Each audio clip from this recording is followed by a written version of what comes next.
Hey everyone, it's Dr. Rick, founder of Herbal411.com. We are now halfway through the summer. For those of you who live in Chicago, we have about 4 months of good weather, plus or minus a couple weeks. During this time, especially if you're not an exerciser or you have disease, especially my patients, warriors, to develop some kind of exercise routine. There's something called newbie gains.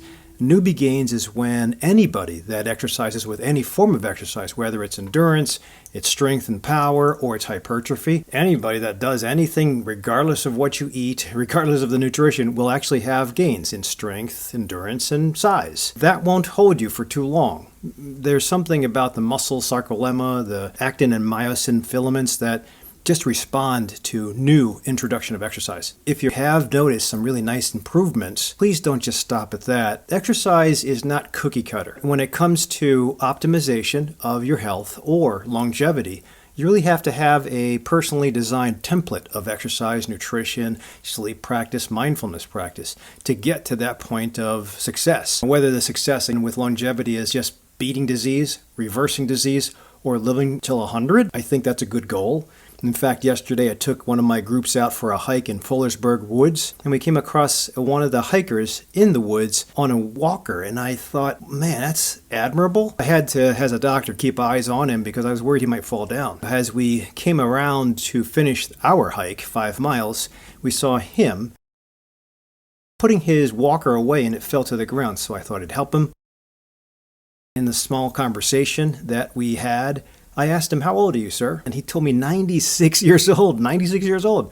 4 more years, this guy's going to be a centenarian. I always talk about centenarians, the blue zones. Hopefully, I will get with George and watch him continue with his longevity, and maybe I'll emulate my practice to be exactly like him when I turn 96.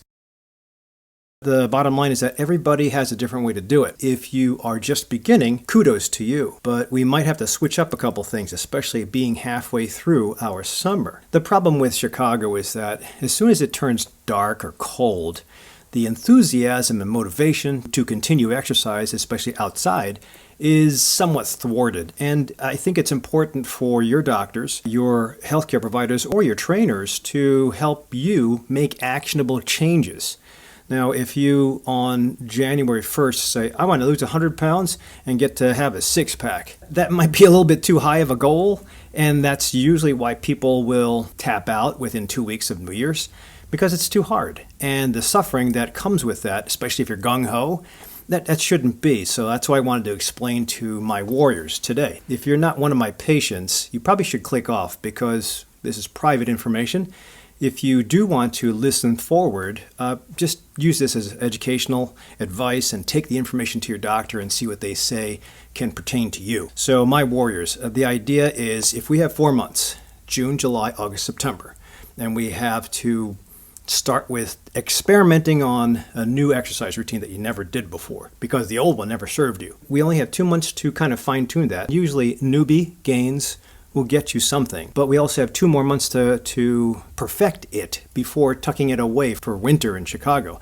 And I don't mean you just stop exercise, but you might be able to continue a little hint of that modified by me or your trainer or your physical therapist for winter until next spring comes about. That, in a nutshell, is what we do at the 4 months of summer in my clinic. Everybody's activities are different. I just happen to love hiking. I also love resistance exercise.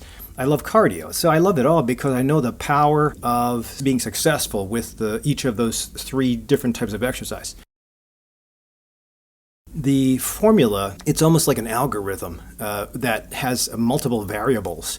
And you don't have to be concerned about that. In fact, what I'll do over the next 2 weeks is guide you guys on how to apply general ideas to your personal program. You hopefully will have the motivation to continue or change, but get with me through the clinic, obviously, and then we can fine-tune that so it's for you. And not only will it be actionable, you'll see those results that you want. For example, a lot of my 50-year-old and above patients are looking towards longevity. If you ask somebody, do you want to avoid cancer? Do you want to avoid a stroke? Do you want to avoid a heart attack? I think that's fair. But those are the 3 things that usually get in the way of longevity. A sudden death from all 3 of those things will come fast.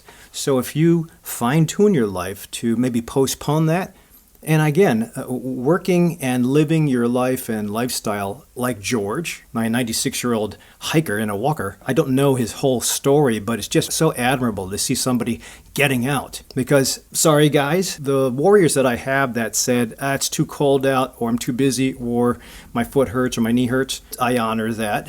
But to see George in a walker, park in a handicap slot, and take out his walker and just hit a mile. For him, 96 years old, a mile is a lot, especially on uneven terrain. God bless that guy. It's just so admirable and inspirational. The idea, again, is that if you are in that bracket, it's important to reverse your disease, identify it first, control it, and possibly reverse it. If you can't, then you use medicines. If you can get off your medicines, perfect. But usually all of that is involved to get you to that centenarian stage. For people that are less than 50, those folks aren't really worried about longevity because they don't taste it yet, but they're worried about optimization. Unfortunately, a lot of Americans are overweight, and that's okay. It's okay if you do something about it. It's not okay if you just say, I'm overweight, I crave sugar all the time, I have fragmented sleep, I wake up in the middle of the night to pee, I'm too stressed out. If you don't do anything about it, it's going to accelerate, like I always talk about in my videos. And by the way, don't forget, hit the like button, maybe share this with other people, relatives that you know of that are going through the same problems, and subscribe because I put these videos out all the time. The idea would be whether you're 50 and above and you're trying to hit longevity, or you're 50 and below and you're just trying to optimize and make life better. Better sex, better running, better flexibility, less pain. Whatever it is, it all depends on how you apply your endeavors of exercise, nutrition, proper sleep to your lifestyle and or your roadblocks that you're experiencing. Far be it that a lot of the doctors and my colleagues out there will know exactly what to do with prescription medicines to neutralize the diseases that they find in the clinic during the wellness exam. The problem is my colleagues, most of them, usually don't go any further, meaning giving you advice on how to design a nutrition plan to match your exercise or giving you an exercise routine to start out with. I think it's fair to introduce you, no matter what the age is, less than 50, greater than 50, to a physical therapist if it's covered by insurance. But those of you who have $2,500 of a deductible before you can go anywhere, you're kind of on your own. Well, you're not on your own if you're my patient. I will do my best to design something, get you moving, fine-tune that so it's adaptable for you and sustainable.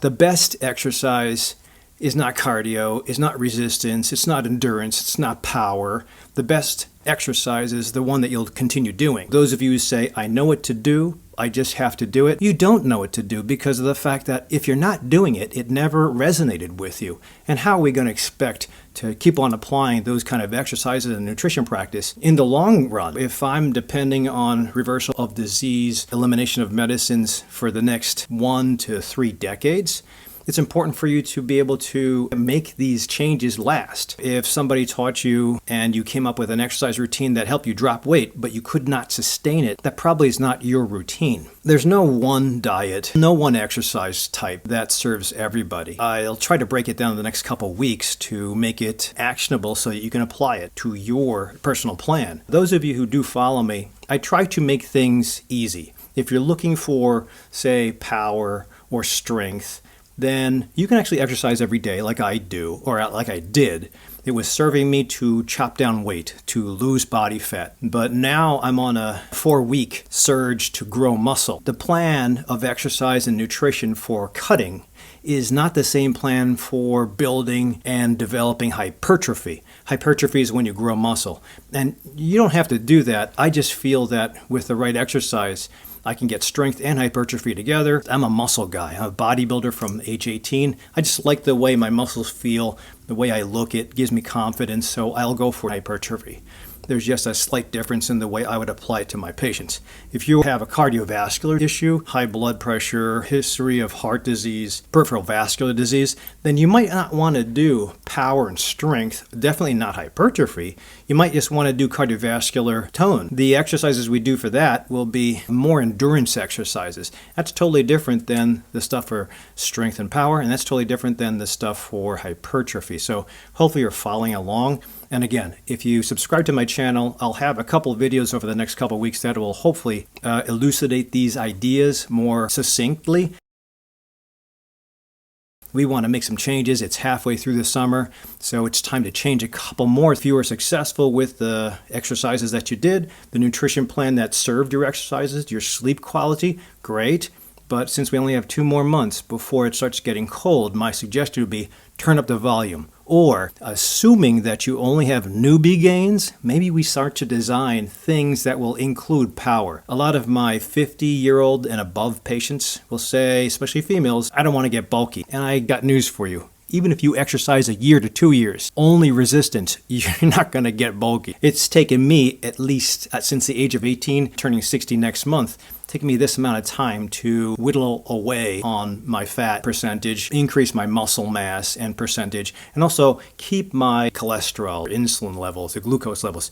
It's important that I keep those things down. So I love self-experimenting, and right now I'm in a carnivore diet because it always works. I just can't sustain it. As a Filipino, I like to have rice. I love popcorn, but at this point in time where I'm trying to build up and get hypertrophy, I'll get back to it maybe before the holidays, but this keeps me engaged and also is kind of exciting. So different parts of what I'm trying to train and how I'm trying to train have to be answered with the right nutrition practice. In fact, when you're fasting, which is a caloric deficit, the signal that you give to your muscle is totally different than when you just eat a lot, caloric abundance. Usually with abundance, you'll grow, you'll get power. With deficit, you'll slim down, cut fat. You might lose some power depending on how or who advises you. Fasting versus carnivore versus plant-based, vegan, paleo, keto. It'll all be talked about with my podcasts and my announcements in the next couple weeks. So please subscribe. So hopefully this gives you a couple of good ideas. If you've made some gains, great. But I would say mix it up a little bit. Perhaps stop the fasting, introduce something different so that we can take advantage of the next 2 months before it gets cold here. And then once it gets into cold and we lose lettuce and outdoor vegetables and we go into pumpkins and seeds, legumes, we'll also have to change around some of the exercises. In addition, we don't know what's going to happen with COVID, so hopefully that stays quiet. Please get out. Please try to get to the gym. Continue your nutrition practice. If you're going to indulge or if you have cravings or festivities, that's okay. Save it for the weekend.